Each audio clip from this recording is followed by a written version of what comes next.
We need to get diesel, but we should cross the border into Germany first. Huh? Okay. All right, let's go. All right, so another update. We drove 900 kilometers yesterday after we got off the ferry in the morning. Right around this time, we're at 10 a.m. now. We went from Sète all the way up to, this is the Rhine River, all the way up to the border of Germany and France. And actually, we tried to cross into Germany last night after it was dark at the border in Nuremberg, about 150 kilometers south of here, but we were not allowed to do it. The border crossing police was actually quite helpful. He said, okay, you can cross, but you cannot cross here. You have to cross 150 kilometers north of here at the Iffensheim border crossing, which is near where we are here. We are pretty far up. Oh, there's another, no, that's a truck. We are, like I said, 900 kilometers north. We did a lot of driving yesterday to get up here. Our thought was that, you know, initially we thought, okay, we're gonna cross in Italy or we're gonna cross Germany, and we actually had a lot of great advice from people that are helping us from all over Europe. I want to thank all of you guys for doing that. Some advice were like, okay, you know, Italy, what do you think about Italy? So we called several Italian embassies, Croatian embassies in Italy, and they didn't seem to actually know a lot about our situation or where we should go. I think, you know, I think they were just assuming that it was closed. And a lot of people told us it was closed. So for those of you that are still in Europe and other countries in Europe trying to get home, just do some research. Like, do your own research. Don't just listen to everything everybody says, because a lot of people are quite unaware of these special circumstances, especially if they are just looking at their own situation. They're not really aware of what is capable and what isn't, because in our situation, we're trying to repatriate back to Croatia, and the situation is that you are allowed to do it, but you have to do it at certain border crossings. So Iffensheim is where we were told last night that we can't cross until 9 a.m. Between 9 a.m. and 3 p.m. is when you are allowed to cross. And some people also asked us, okay, what about driving across Switzerland? You know, because we contemplated going through Italy, then we ultimately decided to not go through Italy because we feel like Italy would be more difficult to get in and also potentially get out. The last thing we want is to drive through Italy and have the border on the other side locked out. We don't want to drive through Italy and have Slovenia not let us in. So we also decided to drive up, and then somebody said, okay, what about Switzerland? You can drive through Switzerland, and it's only one country before you get to Austria instead of, you know, driving through multiple countries. Well, but it's actually not that much different, right? Driving through Switzerland into Austria basically is like driving through Germany into Austria, but just a little bit closer. And it's not necessarily faster because there's a lot more mountains involved. So where we are now, we're gonna drive through Germany. We're gonna get some fuel first, and hopefully we're able to do that. What we were told by some people is that Austria is not open because of this EU website. But then after doing some research on our own and also having some people help us on Instagram from Austria, we were told that it is open for people that are transiting. And there was actually a document that the Austrian government have created that you have to fill out when you get to the border. And the recommendation for us is that Austria fill up on gas, fill up on everything, so that, because they may check apparently to make sure that that you're not gonna have to make any stops within Austria. And driving through Switzerland, we thought, okay, you know, what's the deal with that? And then we looked into it, and then somebody told us, well, the entire province of Tyrol is closed because they have actually quite a bit of outbreak over there. So the entire province there is not open. And if you drive through Switzerland, you have to go through that entire province, which would be a bad idea. So it's a good choice for us to not go through Austria, ultimately. You mean Switzerland? Well, Switzerland, yeah, to that part of Austria. I see. So we're not gonna go through Switzerland for that reason, and also, you know, we're more familiar with this road in Germany. We've driven this road from Stuttgart to Munich twice in the last 2 years. And it's a nice big wide road. We don't really have to worry about, you know, paying toll. So we feel comfortable doing this. And our plan too was to try to get to Croatia as soon as possible, but because of last night, we thought, okay, maybe we can drive at night, but now we're not sure if we're gonna be able to do that. So we're a little bit concerned about how quickly we can drive in one day, and also we may have to do some overnight stays before another border crossing if they also have a time limit on when you can cross. So what we don't want to do is cross into Austria and be told that you have to drive straight across, you can't stop, and then when we get to the other border, Slovenia says, okay, you can't come in until between this time and this time. And we want to make sure that when we cross Austria, we have enough time in the day to cross both borders of Slovenia and Croatia and get into Croatia before the end of the day. So we're not going to try to drive from here all the way into Austria today. I think what we'll try to do is go from here, which is it's still in France, cross into Germany and drive all the way to the other side of Germany just before Salzburg, before we cross into Austria.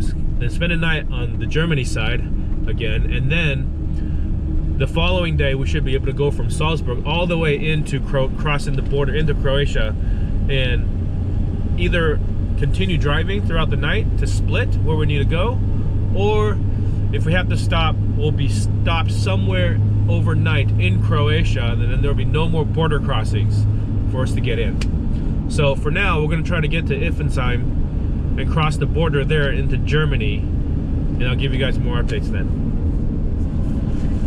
So from here, we're not that far from Iffensheim, so we're just gonna drive until we get there. Now it looks like there's about a half-hour delay at the border. Presumably they're funneling everybody through there, and that's why there's a delay. So, you know, we're gonna see what happens when we get there and whether or not we should get fuel before or after. And yesterday, during our drive, we tried to stay on the highway the entire time, which we did until we got here. And also we limited how many different places we stopped to get fuel. And of course, if you get fuel on the highway at the rest areas on the highway, you're gonna pay a lot more. So what we paid for diesel was around like 1.4 euros per liter, roughly. And when you get off, you'll see that the prices are down to something like 1.2. Some places even less for diesel. So you're definitely gonna pay a premium, but right now is not the time to nickel and dime the prices of fuel.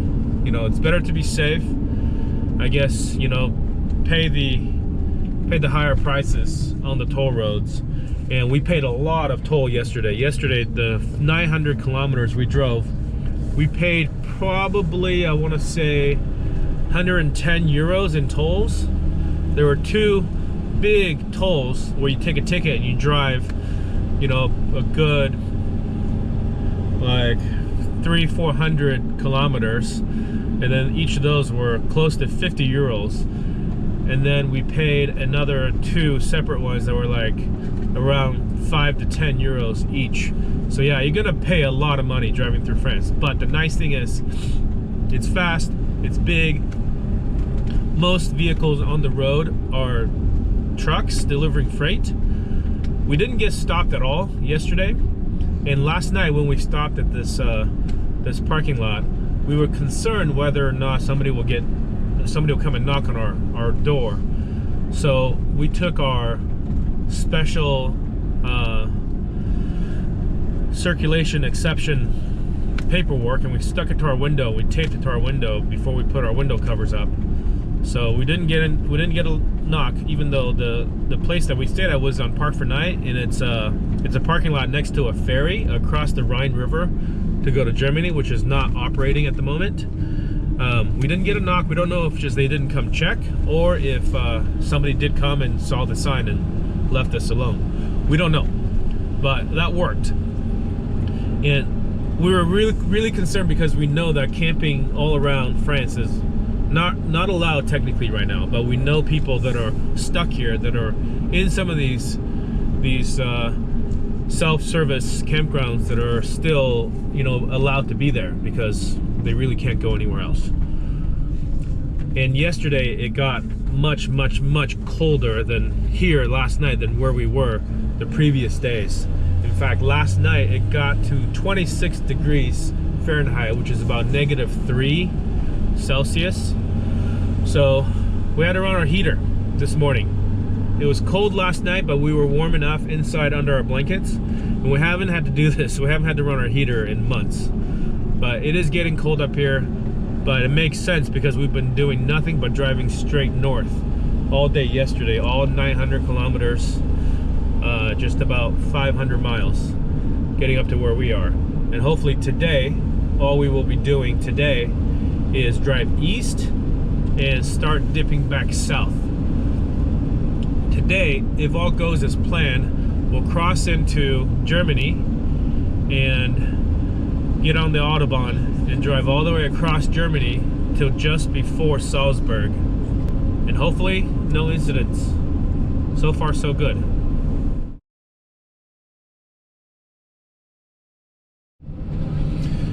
Okay, we're learning something new here by the hour. It is 10:40 a.m. and the border started letting people cross at Iffensheim at 9 a.m. But people had been there waiting all day, all night, and in that border, and I think in all the borders, Germany's only allowing 5 non-commercial, non-essential vehicles like trucks in per hour between 9 and 3. So basically 6 hours, they're only allowing 5 per hour. So only 30 vehicles traveling through Germany are allowed in per day. So when we got there, the French police told us, okay, you can wait here if you want, but you're probably not going to get through today. You can stay here, you'll be allowed to go through tomorrow. And there were already at least 30 vehicles there waiting. There were no other campers. We're the only camper that showed up there, so I don't even know where these other people are going to stay. They're probably hoping that they won't have to spend the night, that they'll just get through by the end of the day, and then you know, be able to get to wherever they're going later today. But it cuts off at 3, so I'm assuming if we would have stayed there, it would be by 3 p.m. it will be mostly empty, or at least will be moved up further in the line. But it didn't look like anybody was in line at all. But what they did tell us is that we can go to another border northwest of where we are, at the border of Saarbrück, which is about an hour-and-a-half drive. And they told us it was better, there was less people, that was easier. But we don't know. They could just be telling us to go there because they don't want us to wait there. They could be telling everybody to go there, not knowing what the situation is like there. But since we've got all day now to try to get across, and I want to top off on diesel, we're going to give it a try. We're going to drive the hour-and-a-half over there, because if we're going to have to wait all day to get there anyways, we're going to have to wait all day to get across, and probably at this border not till tomorrow at the earliest. We may as well try this other place to see if we have a chance to get through today, because if we do, we'll be able to drive all the way across Germany like we originally planned, and not cross the border until tomorrow morning into Austria, assuming Austria has a similar type of restriction. So to sum it up, you are allowed to cross. You're only allowed to cross at certain border crossings, and within those border crossings, you're limited to the time, 9 a.m. to 3 p.m. That's the only time that you are allowed to cross, and they're only allowing 5 vehicles per hour at those crossings. So very, very, very limited traffic. They just don't want a lot of people. Since they are allowing people to cross, they're limiting how many people get through. So from one lockdown to another, this is how the story goes. All right, guys, the struggle is real over here. Not only were we stuck in Morocco before, now we're stuck in France. We have 24 hours based on our emergency paperwork that allowed us to be in France, but now we're stuck in here because Germany limits how many vehicles they let in to drive across Germany that aren't Germans. I'm assuming if you are German and you're just going home to Germany, they will let you through. I don't know 100% for sure, but I know that they did ask us where we're headed, and when we told them we're going to Croatia, they pointed us to this little waiting area to the side where it was all foreign vehicles, non-German vehicles, and that's when we knew that you know, it was not going to be easy. But on top of that, we are running low on fuel.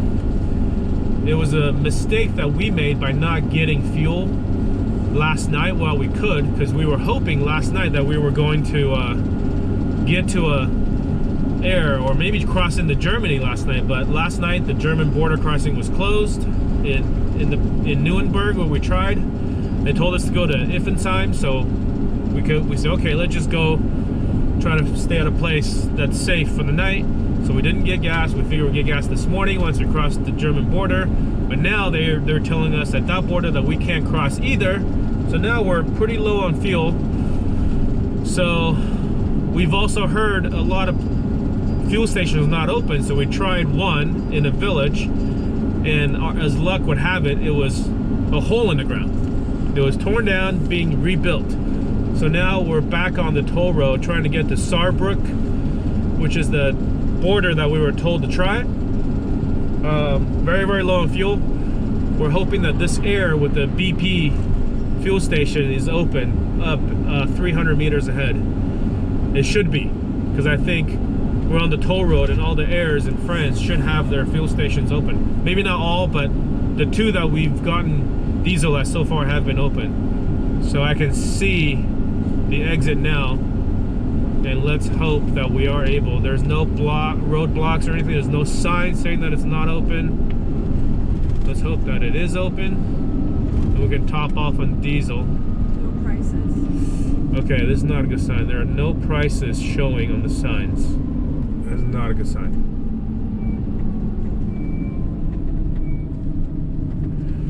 It appears that it may not be open, but there's somebody emptying trash.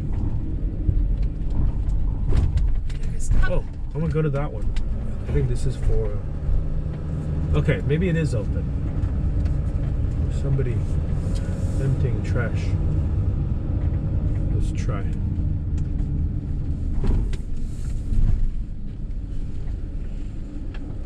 I think it is open.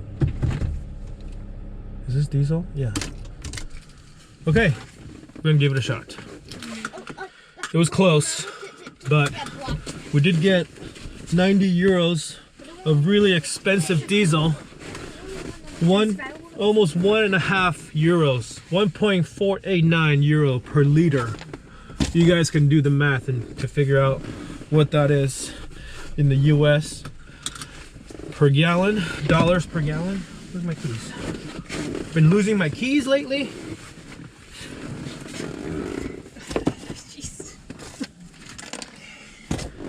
I don't know, my keys like doesn't like to stay with me.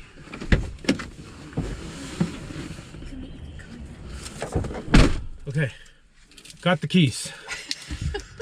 Whew. This is not the first time in the last couple of days where I literally misplaced my keys like within like a minute of putting it down somewhere. This time I have a big stash of plastic gloves that I got from various gas stations. I opened this up to put on gloves, and then before I closed it, I must have put my keys in there and then shut it. So I didn't know it was in there, so I was looking all over, not in my pockets, not in the dash, not anywhere. But yeah, it is there. So we paid 90 euros for 60 liters, and it just barely got us over half full. It didn't want to take my credit card for the first time in the last few days, which is strange, but let's hope it's not a problem that I'll have to deal with on the way back. Yesterday I got fuel twice at 2 fuel stations, and neither of them had problems accepting my credit card. Luckily I had some euros left still, because I don't know how else I would have been able to pay. And this guy cooking in the back of his empty truck. So back on the road, we're good for another, let's see, 350 miles.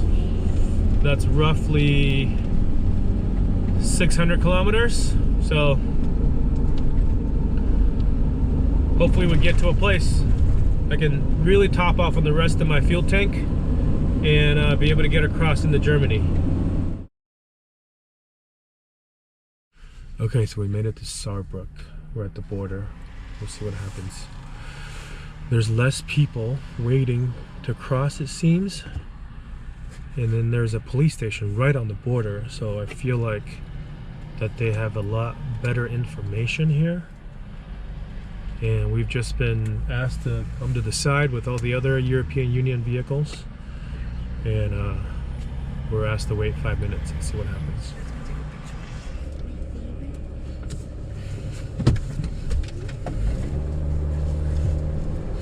We are in Germany. All right, Saarbrück. That's how we got through. Saarbrück is a bigger border crossing with a police station right on the edge. So it was worth the 1.5 hour drive up here. I guess they had more capabilities to process more people through, whereas where we were in Iffensheim, apparently they had too much of a makeshift border station, versus here they have a police station right on the edge, and the makeshift police station probably took time for them to process people, so every hour they can only do 5 or 6. I didn't understand why there was a number related to that 5 or 6, but it appears that it just takes time for them to verify everybody's status and to be able to go through. So here in Saarbrück, we were able to come to the border, and there were only about 5 other people that they had asked to pull over. All the German cars got to go through right away. All of the freight vehicles, trucks got to go through right away. And we were able to pull over, and now we got through. So it is just about 1 o'clock. So instead of being where we were, had we decided to stay there, we'd be there at least until tomorrow. Now we're on German Autobahn, meaning that we're going to be able to stay on schedule, get to the border of Austria today without delay by a whole day. So this is really good news, and I hope you guys are all doing well. If I have any more updates, I will let you guys know, but for now we're going to spend our day driving back across. They added 3 hours to our drive today, but so be it. It is what it is. We're all living this together. Be healthy, be safe. We'll see you guys in a bit.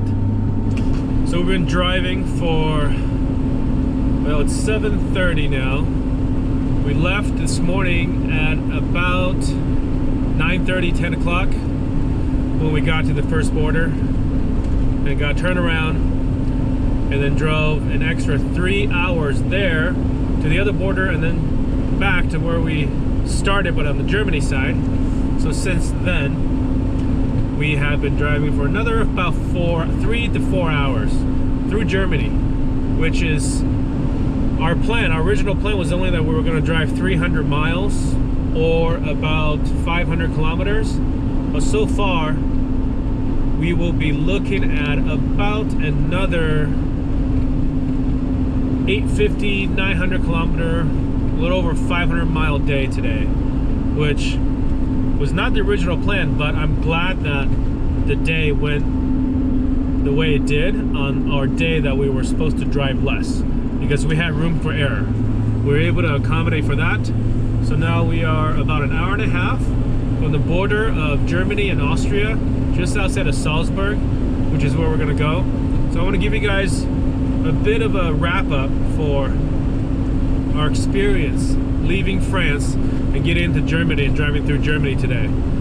So some of you have asked about driving through France and whether or not it's okay to drive on the non-toll roads. And depending on where you're from, because this is not so much about getting out of Morocco anymore, this is really more about driving through Europe, through countries where you're not a resident of on your way home. So we drove through France. When we left the ferry, we were given 24 hours to leave France, because they know that we're not French, and they know that you have to leave, and they don't want you to linger. So the fact that they are willing to let foreigners drive through their country is a gift, is a privilege. They don't have to do that, just like Spain did not allow people to do that, but France did. So it did not want to violate that rule and push the privilege that we were given too much. So even though the toll roads are expensive, they're very efficient, they're very fast. So we drove and we nearly lost the 24-hour, we nearly went past the 24-hour limit because the two borders that we went to first were not allowing us through. But the third one did, so we were able to get across. So I really, really, really highly doubt if anybody's coming in from, let's say, Portugal, or if you're somewhere inside Spain and you're coming into France and you're driving across France, maybe into Germany like we are, now you're going to be able to get out of there within 24 hours if you're going to drive the non-toll roads. So if you're considering that, I would highly, highly recommend against not taking the toll roads for a few reasons. One, it is a privilege that you're allowed to do it, so don't push your luck. And two, the toll roads are basically empty without any vehicles in France right now, except for the big trucks. And then the airs where you can get gas, sure, they're more expensive, but there's nobody there. So you drive in, you fill up your gas, you don't have to interact with anybody, use your credit card, piece of cake. And somebody said that not all the air gas stations are open. That's not true. Well, at least not our experience. They have all been open. The only one that we went to wasn't an air, wasn't a highway toll road air. It was one actually outside of the village, and it wasn't that it was not that it was closed. It was completely torn down to be rebuilt, either into another petrol station, gas station, or something else completely. It was on Google Maps, but it was not there in real life. Well, we filled up at 3 different places. They were all open. So yes, it will cost you money. Yes, it's, not ideal situation, but it isn't for anybody. And if you're thinking about driving through the non-toll roads, then you're better off just staying where you are. Because the second reason why you shouldn't do that is you will most likely be pulled over by local police when you drive through all these different villages. And when you do that, and they're going to ask to see your papers, and it's not going to be pleasant. They're going to find out that you're supposed to be leaving within 24 hours, yet you're driving through these little roads. And you're just not, it's going to be bad all the way around. And thirdly, if you're an asymptomatic carrier, you're going to be driving through all these little villages and potentially getting out to get gas or buy groceries or whatever you're considering to do. It's going to take you longer. You're going to linger in their country longer, and that's just an all-around bad idea. So don't do it. Bottom line is, don't do it. If you're driving through France, take the toll roads, pay the tolls, get out as soon as you can, minimize your contacts for your sake and for everybody else's sake in France. So Germany is the same way. The different experience we've had in Germany is that the states in Germany are not all on lockdown.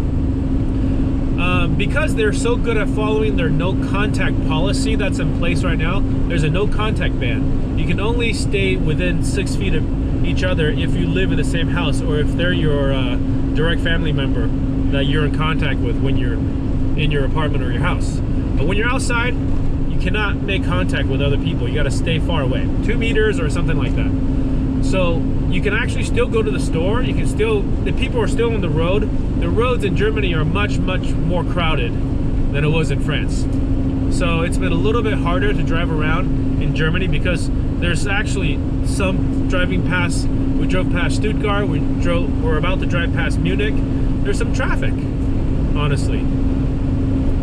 And we had to stop and make food. And because that we're driving through Croatia, which all that we've heard, through Austria we're not going to be allowed to really stop, and through Croatia we're not going to really be allowed to shop, and shopping is going to be pretty difficult. So we took the opportunity as we're driving through Germany to go shopping for some groceries. So in the grocery store, you know, people were keeping pretty good distance from each other. And even when you at the Lidl checkout line, the person behind you is keeping the good 2-3 meters away from you as you check out. And all the checkout people have plexiglass covering their checkout, so you can't, like, you know, make direct contact with them even if you wanted to. So, you know, we use contactless cards if we can, pay through our phone, so it's contactless in all situations possible. And so far driving through Germany hasn't been a problem either. We will see what happens in Austria. So what will happen tomorrow is we're going to try to go from Austria all the way back to Croatia. That means we'll cross 2 borders tomorrow. Austrian border, actually 3 borders. Tomorrow morning we'll try to get into Austria, and then we'll drive straight to Slovenia, so we'll cross the Slovenian border as well. And then we're going to try to cross into Croatia finally. We don't expect any problems, but that'll be a separate video to tell you guys about that experience. So I hope this has been helpful to you guys that are trying to drive through Europe. We have spoken to another Croatian guy on Facebook who's trying to do this, and hopefully this is helpful to him. There's a couple that reached out to us who are from Greece, and they are in Germany right now. It's going to be much harder for them, I suspect, because to get from Germany to Greece, they'll be able to follow our experience driving through Austria, Slovenia, and Croatia, but past that, they still got to get through the little part of Bosnia, Albania, Montenegro, before they even get into Greece. And some of you guys know, and if you're in Europe, you know that Bosnia, Montenegro, Albania, they're not European Union countries. So their rules could be totally different. So hopefully this has been helpful to those of you that are watching this still, and I hope you guys are all safe. You guys are all healthy. Stay that way. Sanitize, wash, do all the stuff you're supposed to do. And we're all in this together. I hope you guys are well. I'll see you guys in the next video.